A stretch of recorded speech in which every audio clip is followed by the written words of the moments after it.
Swayam Prabha. Digital India. Educated India.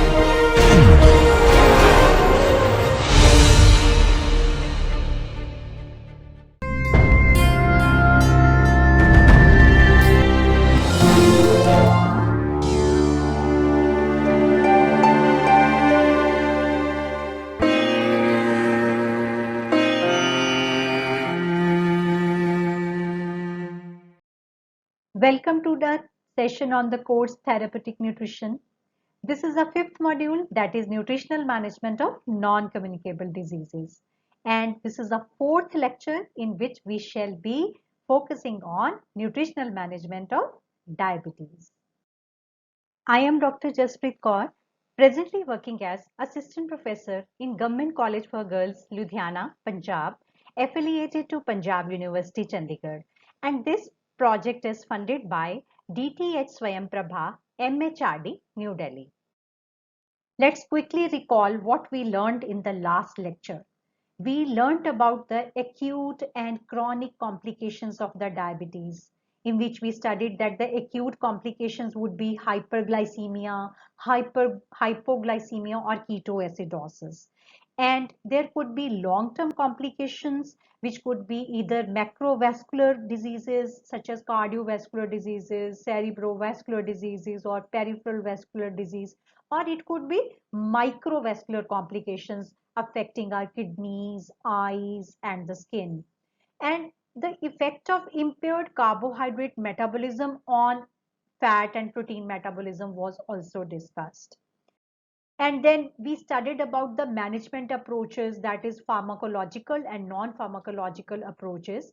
We studied about the objectives and goals of management of type 1 diabetes. We studied what is the concept of glycemic index, glycemic load, and resistant starch. And lastly, we studied about the basics of carb counting.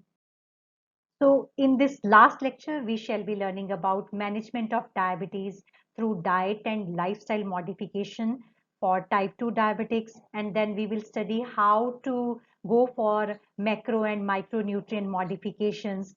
We will study about management of diabetes with drugs and insulin. And we will study about different type of drugs and insulin used. And then we will study what is the role of lifestyle modification. And lastly, we will study about artificial sweeteners. So in this lecture, we shall be starting with the focus on management of diabetes with diet and lifestyle modifications. So this pertains to management of type 2 diabetics. The medical nutrition therapy of a type 2 diabetic person would be to supply optimum nutrition to maintain good health, and to provide calories for maintaining ideal body weight and allowing normal growth and development, and to maintain good blood sugar control, that is known as glycemic control, to achieve optimal blood lipid levels, and to minimize acute and chronic complications associated with the diabetes mellitus. So how we modify nutrients for a type 2 diabetic? So coming to the energy requirement of an adult, we know they are governed by their present body weight, and we need to maintain a desirable or ideal body weight. So for the simplification, we can give 1200 to 1500 kilocalorie diet to a woman, and 1500 to 1800 kilocalorie per day can be recommended to a man. And coming to the proteins, they should be provided in adequate amounts to prevent the depletion of the lean tissue mass. As we have studied earlier also, that there is lot of protein catabolism happening once the diabetes is unattended or untreated. The adult diabetics without any complications, that means without any effect on the kidneys, they are able to maintain good health when we give them 1 to 1.2 gram per kg ideal body weight per day. That is as per ideal body weight. And however, in case of renal complications, the protein intake need to be restricted, maybe to from zero point 0.6 gram per kg ideal body weight to zero point 0.8 gram per kg ideal body weight. And they are as per the clinical parameters and on basis of the renal function test. So coming to fat, it is generally recommended that the fat should not provide more than 15 to 20% of the total energy from the dietary fat. So this is particularly important in case of obese diabetics who have hypertension or they have some cardiovascular issues. So it would be good if we can recommend 20 to 25 grams of visible fat daily. And fats from the vegetable sources, they are better tolerated, they are considered better than the animal sources. So serum lipids, they are generally raised in the diabetics, and diabetics, they have to be careful regarding the amount and nature of fat they consume. So it is good if they can take some combination of the oils such as groundnut, sesame, rice bran oil, which is mixed with mustard or soybean oil. Or they can go for safflower or sunflower oil along with palmolene or mustard oil. And similarly, another combination would be safflower or sunflower oil with groundnut, sesame or rice bran oil, so that the fatty acid composition of the oil is good, and it actually helps the diabetic person to maintain good cardiac health. So coming to the carbohydrate, as we know, this is a problem associated with the carbohydrate metabolism only. So what we do, we recommend complex carbohydrate with more fiber. They should be recommended, and they should be preferred over the simple carbohydrate like sugar or sweet things. The amount should provide 55 to 65 of day's calorie intake. The percentage and distribution of carbohydrate, that will vary with the insulin regime. If the person is taking insulin, or if he's taking some diabetic drugs also, or according to the individual habits also. So we have to remember that diabetics, they need not restrict their carbohydrate intake, but they have to modify the type of carbohydrate in their diet. That means we have to recommend them to go for complex carbohydrates, such as whole cereal, pulses, and vegetable. And they have to avoid foods which are rich in simple carbohydrates, such as honey, jaggery, sugar, jam, or other sweet things. So dietary fiber, it is an important part of food when it comes to diabetics, which is not digested by the intestines. So high fiber meals, they have shown to give a best glycemic control in the diabetics. It does not only reduce blood sugar level, but it will be helpful in lowering the cholesterol level also. So it is good for the cardiovascular diseases, constipation also. So fiber, we know it is found in many foods such as whole cereal, pulses, fruits, green leafy vegetables, which contain insoluble fiber. Along with that, many soluble fibers such as which are present in the beans, such as rajma, fenugreek seeds, they are found to be more effective in controlling the blood sugar and serum lipid levels. So a fiber, it has a dual benefit. So it is recommended that an intake of 25 gram of fiber, that is dietary fiber, per 1000 calories consumed in a day, they are considered optimum for a diabetic person. Now let's talk about micronutrients. As we know, whenever there is uncontrolled diabetes, it is often associated with micronutrient deficiencies. So it is an important point that we take care of antioxidant in their diets. If a person is on weight loss diet also, if he's obese and he's taking less than 1200 calories per day, then we need to provide them supplementation also, and supplementation of vitamin B12, then calcium and iron, that can be given to those who are vegans or who are pregnant or lactating women. And zinc and magnesium intake, it is considered essential. So we have to ensure that the person takes plenty of that. Along with that, manganese is needed for the production of natural insulin. And special focus is given to vitamin D in elderly because its deficiency can actually impair the glucose tolerance. Along with that, moderate dietary sodium restriction is needed as it develops insulin resistance, and it can raise the blood pressure also. And lastly, chromium supplementation can be recommended, and as it decreases the requirement of insulin and oral hypoglycemic drugs also. So in a way, chromium is also an important micronutrient. So along with the diet, we have seen that a good balanced diet is needed, and some kind of modification can ensure that a person is taking good amount of macro and micronutrients and he's able to lose weight also. Along with diet, we need to equip the patient or the person living with the diabetes with some tools or skills to go for behavior modification for better control of diabetes. So this approach is known as lifestyle modification. And first thing is aerobic exercise or any kind of exercise. And it is recommended that if a person can go for 20 to 30 minutes of exercise, 4 or more times a week, it is recommended. And exercise after meals is also preferred.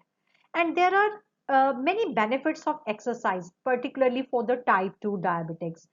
It will lower or eliminate the need for the insulin or drugs, and it will decrease the insulin resistance also because it will improve the insulin sensitivity.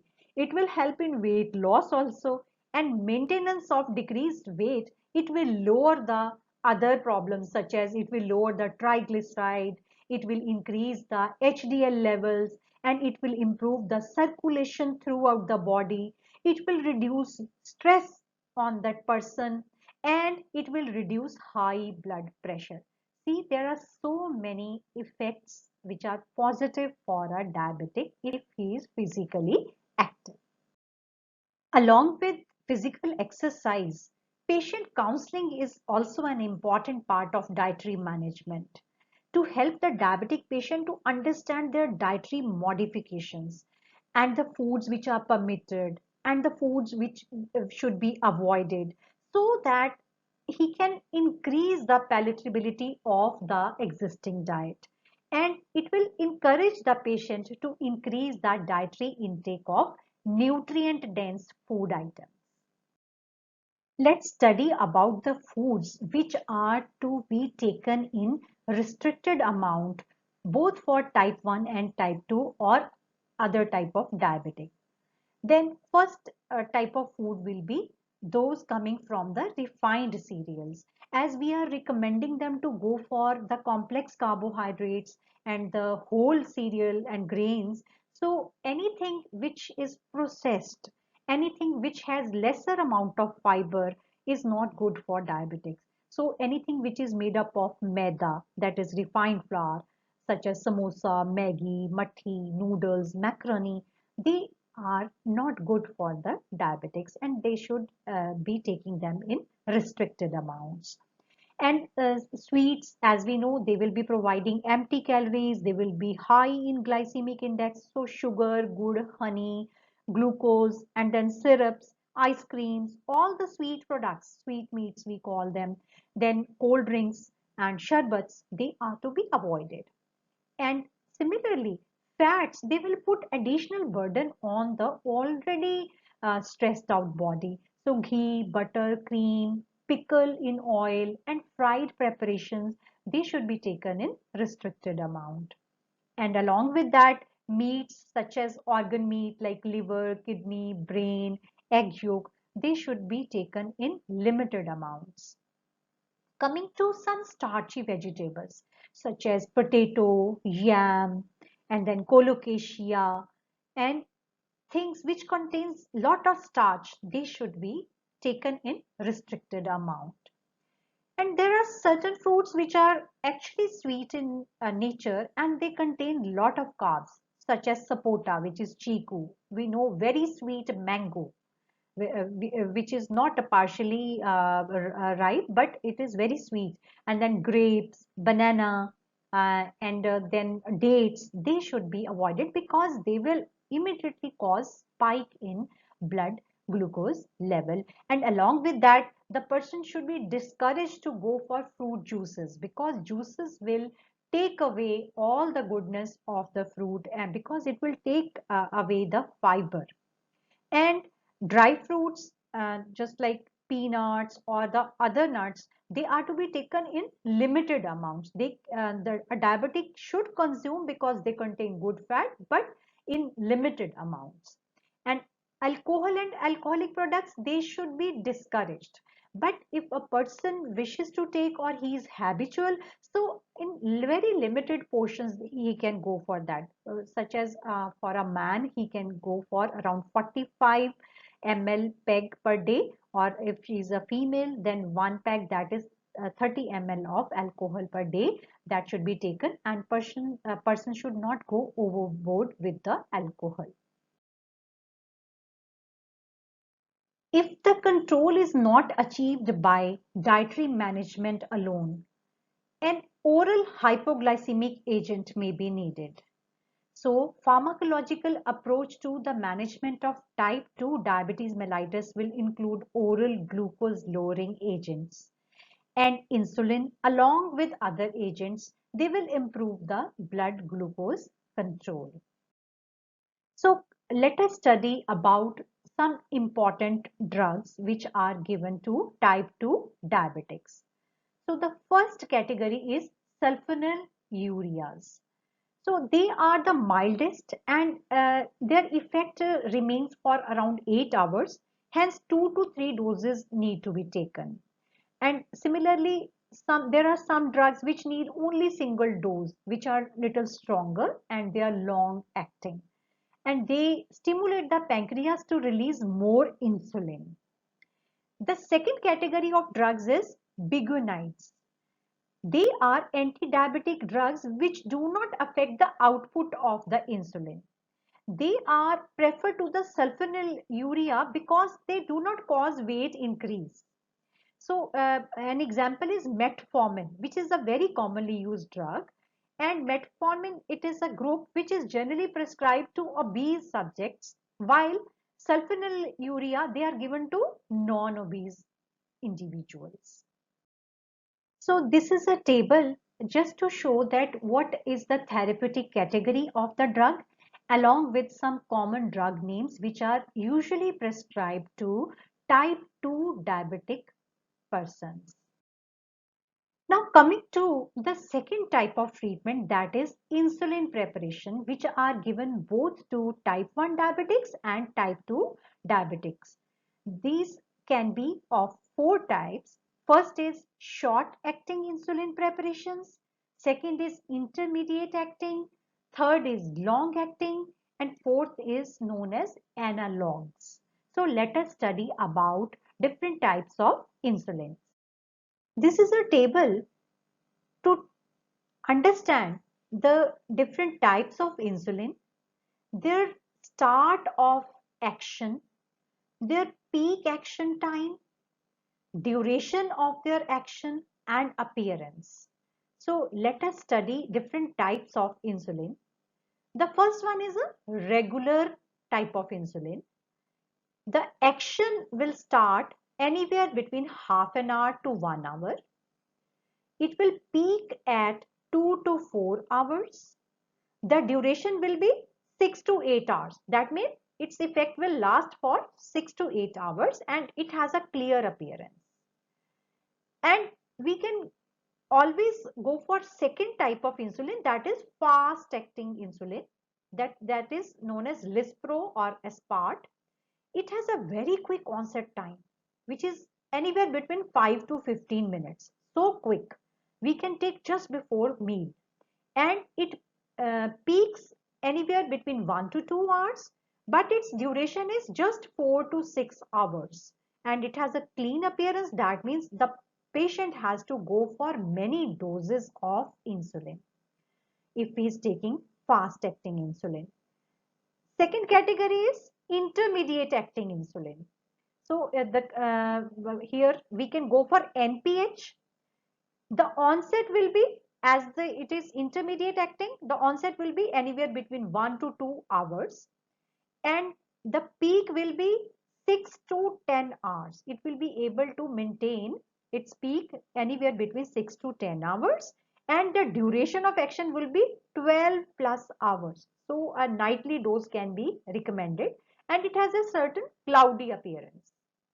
So then there is another type, that is long acting. Long acting type, for example, we have Detamir or Glargine.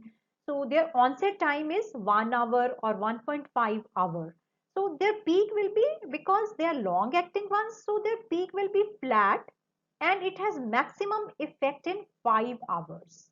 Both of them, they will show a flat effect. So they have been showing to have a constant effect on management of glucose levels in the blood. So the duration of this Detamir will be anywhere 12 to 24 hours. That means one full day. And Glargine can also, it will have a duration of action for one full day. And both of them, they have a clear appearance.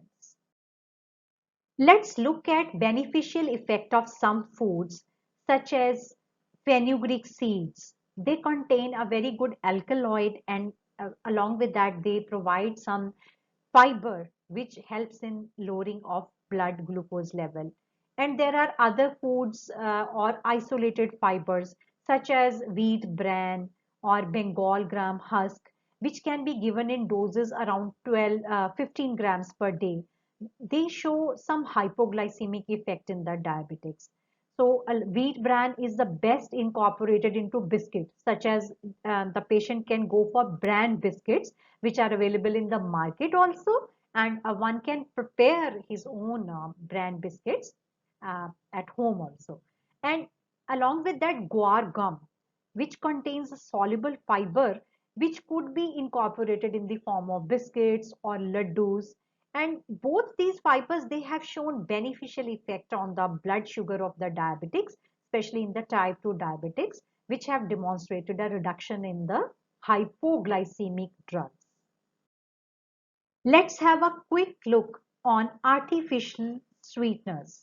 So artificial sweeteners, they are ingredients that are added to food to enhance the sweetness, which is usually found in sugar-free foods or diet foods or drinks or fizzy drinks or fruit juices or chewing gum, etc. And a diabetic must know about them.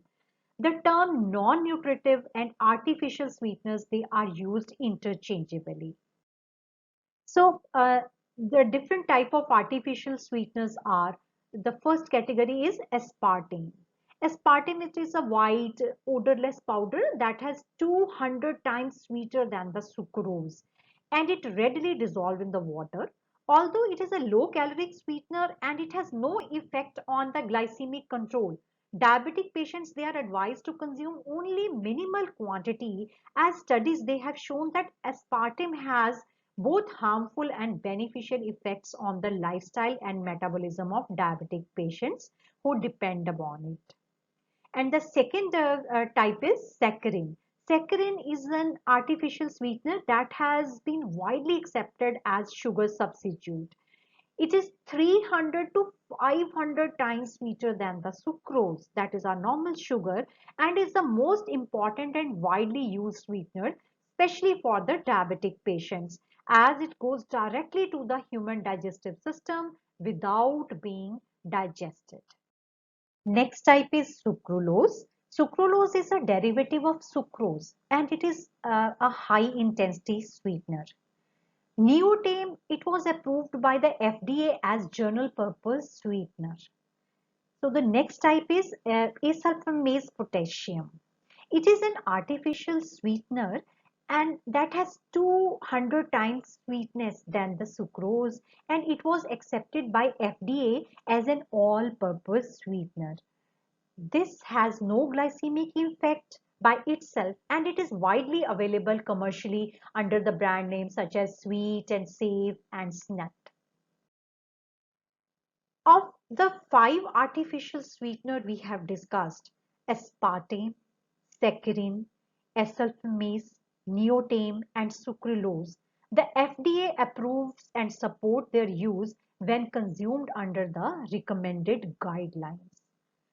Here, I would like to emphasize sweeteners may not be a healthy alternative, as it is noted by the research studies that showed a gradient risk after many years of consumption as per the quantity of these sugars consumed each day. So consumption of these sweeteners above the recommended FDA guidelines, they may have a catastrophic effect, and they can actually play a larger role in the development of obesity. They can actually lead to diabetes also. So Neotame, it was approved by the FDA as a general purpose sweetener. So let's summarize what we have studied about diabetes so far. We studied about the metabolism of carbohydrates. We studied about the functions of pancreas and role of insulin and glucagon in management of glucose level in the blood. We also studied about the definition of diabetes, where we understood that it is a group of disorders which is characterized by high blood glucose concentration resulting from defect in insulin secretion and insulin action, or a combination of both these conditions. And we studied about the prevalence of diabetes and its projections also. Then we studied about types of diabetes, that is type 1, type 2, then GDM and other forms of diabetes. We studied that type 1 is caused when the beta cells of the pancreas, they are destroyed because of self-immunity or some infections. And type 2 diabetes is caused when there is lower insulin production, or there is insulin resistance leading to relative deficiency of insulin, which will cause hyperglycemia. We studied about pre-diabetes. It is a condition when the blood glucose sugar level, they are higher than the normal, but they are not as high enough to be counted towards type 2 diabetes. Then we studied about the modifiable and non-modifiable risk factors predisposing an individual to the development of diabetes. We studied about omnibus of TECT, and then we studied about the common symptoms associated with the diabetes. We studied about the diagnostic criteria through the urine test and the blood test, and then we studied how to interpret the results which we receive. We studied about Indian diabetes risk score tool to identify high risk population for the diabetes. And then we studied what are the acute and chronic complications of the diabetes. Along with that, we studied management approaches, which are pharmacological and non-pharmacological approaches. And we studied the concept of glycemic index. We studied about glycemic load, the concept of resistant starch, and we learned about the basics of carbohydrate counting also.